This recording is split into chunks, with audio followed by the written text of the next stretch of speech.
کبھی آپ لوگوں نے سنا ہے؟ ایسا نہیں ہوتا ہے، بلکہ امریکہ کے جمہوری حکومتوں کے تعلقات ان بن یا پھر تھوڑا خراب ہو جاتے ہیں، تو اس کے باوجود بھی پینٹاگون اور جی ایچ کیو جو ہے وہ آپس میں باقاعدہ کنیکشن میں ہوتے ہیں۔ وہ گفتگو کا سلسلہ جاری رکھتے ہیں، تو ان کے تعلقات جو ہیں وہ کبھی بھی خراب نہیں ہوتے ہیں۔ تو یہ جو کہنا میرے خیال میں مناسب نہیں ہے۔ تو اگر عمران خان کی وجہ سے امریکہ اور پاکستان کے تعلقات خراب ہوئے تھے، تو پھر جو ہی عمران خان کی حکومت کا خاتمہ ہوا اور پھر پی ڈی ایم کی حکومت بن گئی، تو اس کے بعد امریکہ کے جو سفیر تھے وہ پاکستان میں، آپ لوگوں نے دیکھا کہ بلوچستان، گوادر سے لے کر انہوں نے کشمیر سے لے کر گلگت بلتستان تک جو ہیں وہ آخر کار وزٹ کیوں کر رہے تھے؟ خوشگوار موڈ میں تمام علاقوں کا وہ وزٹ کر رہے تھے۔ آخر ان وزٹ کرنے کا، دوروں کا مقصد کیا تھا؟ وہ آج بھی نہیں بتایا گیا۔ اور اس کے بعد آپ اندازہ کریں کہ گوادر کا انہوں نے وزٹ کیا، گلگت بلتستان کو انہوں نے وزٹ کیا، اور اس کے علاوہ انہوں نے کشمیر کا بھی وزٹ کیا۔ تو پھر وہ تعلقات خراب ہوئے تھے، تو یہ سب کچھ ممکن کیسے ہوا؟ اچھا، اس کے بعد یہ کہا گیا کہ دشمن کو موقع ملا ہے۔ دشمن کو موقع کیسے مل گیا؟ اگر ڈالر کی قیمتوں میں اضافہ ہوا ہے تو پھر یہ سب جو ہیں وہ پاکستان کے اندرونی جو سسٹم ہے اس کی ناکامی ہے کہ وہ ذخیرہ اندوزی، پھر کرپشن اور دو نمبر طریقوں سے جو یہ پاکستان سے دوسرے ممالک بالخصوص افغانستان جو ڈالر منتقل ہو رہا تھا اس کو کنٹرول نہ کرنا، یہ انتظامی طور پر ایک ناکامی ہے۔ تو وہ ڈالر کی قیمتوں میں اضافہ جو ہو چکا ہے وہ ایک ناکامی ہے ذاتی طور پر سسٹم کی۔ تو اس سے میرے خیال میں جو بتایا گیا آج اس فیصلے میں کہ پاکستان کی معیشت کو بھی بہت زیادہ نقصان پہنچا اس کی وجہ سے، تو میرے خیال میں معیشت کو جو نقصان پہنچا اس میں کوئی دو رائے نہیں ہے کہ عمران خان کے دور حکومت میں معیشت جو ہے وہ بہت زیادہ کمزور ضرور ہوئی تھی اور مہنگائی میں اضافہ ہو چکا تھا، اور بالخصوص عمران خان کا بلنڈر یہ تھا کہ انہوں نے انٹرنیشنل مارکیٹ میں تیل کی قیمتیں جو ہیں وہ بڑھنے کے باوجود بھی پاکستان میں انہوں نے روک کے رکھی، بلکہ ڈاؤن کیا انہوں نے قیمتیں۔ اس کی وجہ سے پاکستان کی معیشت کو ضرور ایک نقصان پہنچا تھا۔ اور پھر اس کے علاوہ جو عمران خان کی ایک غلطی یہ بھی تھی کہ انہوں نے جو آئی ایم ایف کے ساتھ جو مذاکرات ہو چکے تھے، جو انہوں نے ڈیل کی تھی، اس کی خلاف ورزی کی تھی، تو اس سے بھی یقیناً نقصان ضرور ہوا ہے۔ لیکن یہ جو امریکہ کی ناراضگی اور پھر دشمن ممالک کے حوالے سے جو ذکر کیا جا رہا ہے، یہ میرے خیال میں یہ مناسب نہیں ہے۔ لیکن اس کے ساتھ ساتھ عدالت کی جانب سے جو معیشت کو نقصان پہنچانے کی بات کی گئی ہے، میرے خیال میں معیشت کے اوپر بات کرنا یہ کسی صورت جو ہیں وہ عدالتوں کا کام نہیں ہے۔ اس کے ساتھ ساتھ یہ کہا گیا کہ اعظم خان نے مجسٹریٹ کے سامنے جو بیان ریکارڈ کروایا ہے اس سے یہ واضح ہوا کہ اعظم خان نے یہ بتایا تھا کہ مجسٹریٹ کے سامنے اپنا بیان ریکارڈ کرواتے ہوئے کہ سوشل میڈیا اور جلسوں میں باقاعدہ ایک مہم چلائی گئی اور اس سے ایک نقصان ہوا، اور سائفر کو لہرانے کی وجہ سے عالمی سطح پر شدید نقصان ہوا اور معیشت کمزور ہو گئی۔ اور یہ سب کچھ بتانے کے باوجود بھی عمران خان نے سنی انسنی کیا اور میں نے اس حوالے سے آگاہ کیا تھا۔ یہ اعظم خان کا بیان تھا۔ اب اعظم خان کا جو بیان ریکارڈ کروایا جا چکا ہے وہ کن حالات پہ ریکارڈ کیا گیا ہے اور کس سچویشن میں کیا گیا ہے، اس سے تو بڑا کون واقف نہیں ہے۔ پاکستان میں تحریک انصاف کے کئی امیدواروں سے زبردستی طور پر رہنماؤں سے، سینئر رہنماؤں سے زبردستی طور پر پریس کانفرنس کر کے تحریک انصاف چھڑوایا گیا۔ وہ سب کیا عام عوام بھول گئی ہے؟ ایسی بات نہیں ہے۔ تو اعظم خان کا بھی بیان اسی طرح ہی ایک ریکارڈ کیا گیا تھا، لیکن بعد میں اعظم خان کا جو بیان سامنے آیا اس میں انہوں نے عمران خان کے حوالے سے بات کرتے ہوئے کہا کہ اس کی بدنیتی ایسی کوئی نہیں تھی۔ اچھا، اس کے ساتھ ساتھ ناظرین، جو 25 گواہان کے بیانات جو ہیں وہ قلم بند کیے گئے، اور یہ عدالت کا کہنا ہے کہ اس سے کافی معاونت حاصل ہو گئی، اور یہ بھی آج عدالت کی جانب سے کہا گیا ہے کہ عمران خان نے 364 کا جو 342 کا جو بیان تھا وہ تو انہوں نے ریکارڈ کروا دیا۔ وہ بیان انہوں نے روسٹم میں آ کے قلم بند تو کروا چکے تھے، لیکن تحریری طور پر انہوں نے دستخط نہیں کیے، اور پھر ان کے جو وکلا تھے وہ اجرا کرنے کے لیے حاضر نہیں ہوتے تھے، یعنی ٹیکنیکل طریقے سے وہ اس میں ڈیلے کرنے کے لیے وہ مختلف ٹیکنیکل طریقوں سے وہ آگے بڑھ رہے تھے۔ تو اس پر ہم نے ان کی غلط چالاکی کو ہم نے پکڑا اور پھر ہم نے یہ فیصلہ آج سنا دیا ہے۔ تو اس میں کوئی دو رائے نہیں ہے کہ تحریک انصاف کے وکلا اس کو بڑے ٹیکنیکل طریقے سے تھوڑا ڈیلے کرنا چاہ رہے تھے تاکہ تھوڑا ٹائم ملے، حالات بہتر ہو جائیں، الیکشن ہو جائیں کسی طریقے سے، تب تک یہ ڈیلے ہو جائیں تاکہ اس کے بعد نئی جو حکومت بن جاتی ہے اس کے بعد سپیس کسی نہ کسی طریقے سے تھوڑا کچھ سپیس مل جاتی ہے۔ تو ہر سیاسی لیڈر جب بھی جیل چلا جاتا ہے تو جب ان کے لیے حالات بہت زیادہ خراب ہو جاتے ہیں اور سچویشن بہت زیادہ خراب ہو جاتی ہے، تو وہ پھر کوئی نہ کوئی طریقے سے وہ ایک شیلٹر ڈھونڈتا ہے، اور تھوڑی حالات بہتری کی طرف لے جانے کے لیے وہ ڈیلے کی ٹیکٹکس کو استعمال کیا جاتا ہے، تو یہ عمران خان نے بھی کیا ہے، اس میں کوئی دو رائے نہیں ہے، یہ ان کی جانب سے ضرور کیا گیا تھا۔ لیکن آج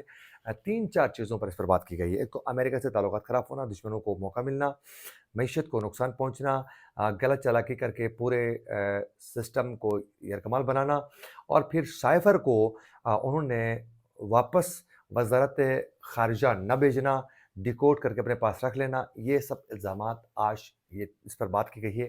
عدالت کی جانب سے۔ اس کے بعد 10 سال کی قید کی سزا سنائی جا چکی ہے۔ اب ذرا بات کرتے ہیں کہ عمران خان کو جو سزا ہو چکی ہے توشہ خانہ کیس میں 14 سال کی، جبکہ سائفر میں 10 سال قید کی سزا سنائی جا چکی ہے، تو عمران خان جو ہیں وہ 24 سال قید کی سزا کاٹیں گے یا 10 سال؟ اس کی تفصیلات آپ کے سامنے رکھیں گے۔ ناظرین، اس حوالے سے ہم نے کچھ ایک سینئر قانون دان سے ہم نے بات کی، اور دیگر چند وکلاء سے بھی ہم نے بات کی تھی اس حوالے سے کہ آخرکار عمران خان کب تک جیل میں رہیں گے، کتنا عرصہ رہیں گے، کس طرح رہیں گے، 24 سال کاٹیں گے، 10 سال کاٹیں گے، یہ کیا ہوگا، 14 سال کاٹیں گے آخرکار؟ اس حوالے سے ہم نے تھوڑا کھوج لگانے کی پوری کوشش کی، تو ہمیں